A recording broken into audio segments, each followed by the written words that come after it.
জি, যেভাবে পারো জামাইকে বুঝিয়ে চলে যাও, নয়তো পরে আর যেতে পারবে না। আর যেই 5-7 দিন আছে এর মাঝেই চলে যাও, নয়তো পরে সারা জীবন পস্তাতে হবে। আমি ভাবিকে জড়িয়ে ধরে কাঁদতে থাকি, কেননা আমি কি করব তখন আমার মাথায় কিছুই আসছিল না। আমি কেবল কান্নাকাটি ছাড়া আর কিছুই করতে পারছিলাম না। ভাবি আমাকে সান্ত্বনা দিয়ে বলল, এখন আর কেঁদে কি হবে, যা আবার তো তা তো করেই ফেলেছ। আমি তোমার ভাইয়াকে বুঝিয়ে বলবো, দেখি কি হয়। আমি ভাবিকে বারবার না করতে থাকি। ভাবি ভাইয়ার যে রাগ আমাকে আস্ত রাখবে না। ভাবি বলল, তাকে তোমার আব্বাকে বলবো, এখন স্টক করতে পারে। আমি বললাম, ভাবি না না, আব্বুকে ভুলেও বলা যাবে না, সবকিছু যদি ঠিক হয় তবেই আব্বুকে বলো। ভাবি বলল, তা দেখো, আগে তুমি কথা বলো, যদি ঠিক না হয় তবে না হয় তোমার ভাইয়াকে বলবো।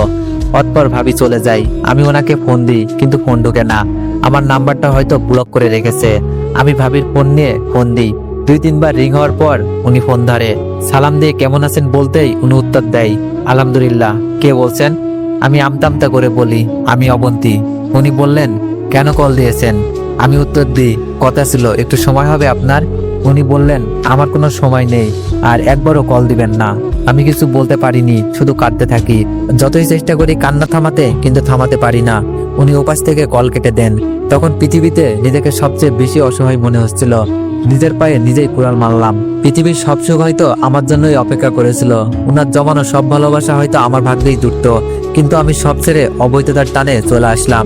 আমার ভেতরটা হাহাকার করতে থাকে। অনেকবার কল দিয়েছিলাম, তারপর একবারও কল রিং হয়নি।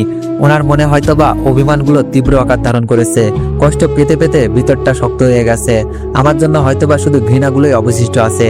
বাধ্য হয়ে পরের দিন ভাইয়াকেই জানাতে হয় ব্যাপারটা। আমার আর তখন কিছুই করার ছিল না। ওনাকে আমি আর বোঝাতে পারবো না, এতটুকু জ্ঞান আমার হয়ে গিয়েছিল। ভাইয়াকে কথাটা জানাতেই ওই দিন রাতেই বাড়িতে আসে। ভাইয়া যখন আমার সামনে দাঁড়ায়, আমি ভাইয়ার দিকে তাকাতে পারি না ভয়ে। এমনিতে ভাইয়া অনেক রাগী, তার উপর আমি যেই অপরাধ করেছি এর কোনো ক্ষমা নেই। যদি ভাইয়া আমাকে মারে, সেই ভয়ে আমি আগেই ভাইয়াকে জড়িয়ে ধরে কাঁদতে থাকি। এতে করে ভাইয়া আমাকে মারতে পারেনি, কিন্তু কথা শুনিয়েছে প্রচুর। কেন এরকম একটা কাজ করেছি? তারা কি কখনো আমার খারাপ চেয়েছিল কিনা, যার ফলে আমি এই ভুল কাজটা করেছি? আমি কোনো জবাব দিতে পারিনি সেই সময়।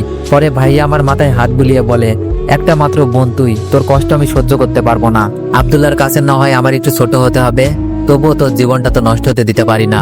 তার আগে তুই একটা কথা বল, আর কোনোদিনও তুই কোনো প্রকার ভুল কাজ করবি না? আব্দুল্লাহর আমার কথার বাইরে একটা কাজও করবি না।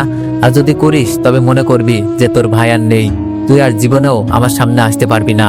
আমি কি উত্তর দিব বুঝে পাইনি। ভাইয়াকে জড়িয়ে কাঁদতে কাঁদতে বলেছিলাম, আমি কোনোদিনও তোমার অমর্যাদা হতে দিব না ভাইয়া, তুমি আমাকে ক্ষমা করে দিও।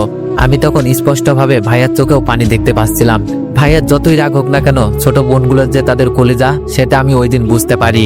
আমিও অজরে কাঁদতে থাকি আর বলতে থাকি, ভাইয়া আই এম সরি ভাইয়া। ভাইয়া আমাকে কিছুই বলতে পারিনি। আমার চোখ মুছিয়ে দিয়ে বলে, তুই যে আমার কলিজা, তোর কান্না আমার সহ্য হয় না, আর কাঁদতে হবে না। আব্দুল্লাহকে আমি খুব ভালো করেই চিনি, সব ঠিক হয়ে যাবে। ভাইয়ার কথা শুনে আমার কান্না থামেনি, বরং বেড়ে গিয়েছিল। কিন্তু ওই কান্নাটা ছিল খুশির। ভাইয়ার মুখ থেকে আমার প্রতি ভালোবাসার কথাটা শোনা। পরের দিন শনিবার আমার স্বামীর অফিস বন্ধ, এটা আমি জানতাম। সকালবেলা ভাইয়া আমাকে নিয়ে আমার স্বামীর বাড়িতে যাই। দরজায় নক করার কিছুক্ষণের মাঝেই উনি দরজা খুলে দেন। ওনার মুখটা কেমন শুকিয়ে গেছে। ঘামাত্ম মুখটা দেখে বুঝতে পারছিলাম উনি রান্না করছিলেন। উনি আমাকে দেখেই আবার মুখ ঘুরিয়ে দরজা বন্ধ করে দিতে নেন, কিন্তু পরবর্তীতে ভাইয়াকে দেখে আর দরজা লাগাতে পারিনি। আমরা দুজন ঘরে ঢুকে পড়ি। ভাইয়া আমাকে দূরে যেতে বলে। তারপর ওনার হাত ধরে কি সব বলছিলেন, আমি কিছুই শুনতে পাইনি। কিন্তু সুমন্দি হয়ে এভাবে ছোট বোনের জামাইয়ের হাত ধরে আকুতি করে কথা বলায় আমার স্বামী বেশ লজ্জা পাচ্ছিলেন। এটা আমি বেশ ভালো করেই বুঝতে পারি। কথা শেষ করে ভাইয়া এক মুহূর্ত দেরি করেনি, অনহন করে বেরিয়ে যায়। ভাইয়া চলে যেতেই উনি আমার সামনে এসে দাঁড়ায়। কিছুক্ষণ কি যেন ভাবতে থাকেন, তারপর ঠাস করে আমার গালে একটা থাপ্পড় লাগিয়ে দেন আর বলতে থাকেন, মেয়েদের মুখের উপরে মারা নিষিদ্ধ, তারপরও মারলাম। কেন আসছেন আবার? আপনার কোন দরদি আছে না? গেলেন না তার কাছে? কেন আসছেন এখানে? কি দরকার ছিল আসার? আজকে আপনার জন্য ভাইয়াকে এইভাবে আমার সামনে দাঁড়াতে হয়েছে। আমি কি জীবনেও আর ভাইয়ার দিকে তাকাতে পারবো? ভাইয়াই বা আমার সামনে আসতে পারবে? আব্বা সেদিন এতগুলো কথা বলে গেছেন আমাকে, এখন আমি কি করে আব্বার সামনে যাব? আর আব্বা জীবনে আমার সামনে দাঁড়াতে পারবে? আমি তাকালেই তো অপমানিত হবেন। কি ভাবছেন নিজেকে? পৃথিবীতে একমাত্র আপনিই সব বোঝেন, আর কেউ কিছু বোঝে না। আপনাকে আর কোনোদিনও এই ঘরে আনার ইচ্ছে ছিল না আমার। শুধু ভাইয়ার দিকে তাকিয়ে আমি কিছু বলতে পারিনি। তবে মনে রাখবেন, আসছেন এই বাড়িতে থাকেন, কোনো সমস্যা নেই, কিন্তু ভুলেও আমার কোনো খাদেমদারি করতে আসতে হবে না। এতদিন যেমন ভাবে চলে আসছি বাকি দিনও চলতে পারবো। অথবা আমাকে কিছু বলার সুযোগ না দিয়ে রান্না করে চলে যান। আমি যে জীবনে কি জিনিস হারিয়েছি তা তখন বুঝতে পারি। কত আদর আহ্লাদ ভালোবাসা হয়তো আমার জন্য ছিল, কিন্তু ক্ষণিকের ভুল আমি সব হারিয়েছি। বাবা মার সামনেও আমি অপরাধী হয়ে গেলাম। আমার ভাইয়াকে আমার জন্য নিজের ছোট বোনের জামাইয়ের কাছে ছোট হতে হলো। আর যিনি আমাকে এত ভালোবাসতেন তিনিও আমাকে অবহেলা করে চলে গেলেন। তবুও অন্য কেউ হলে হয়তোবার কোনোদিনও এই বাড়িতে মাথা গোঁজার ঠাঁইটুকু পেতাম না, কিন্তু তবুও তো উনি আমাকে অন্তত ঠাঁই দিয়েছেন, তাতেই আমি খুশি ছিলাম।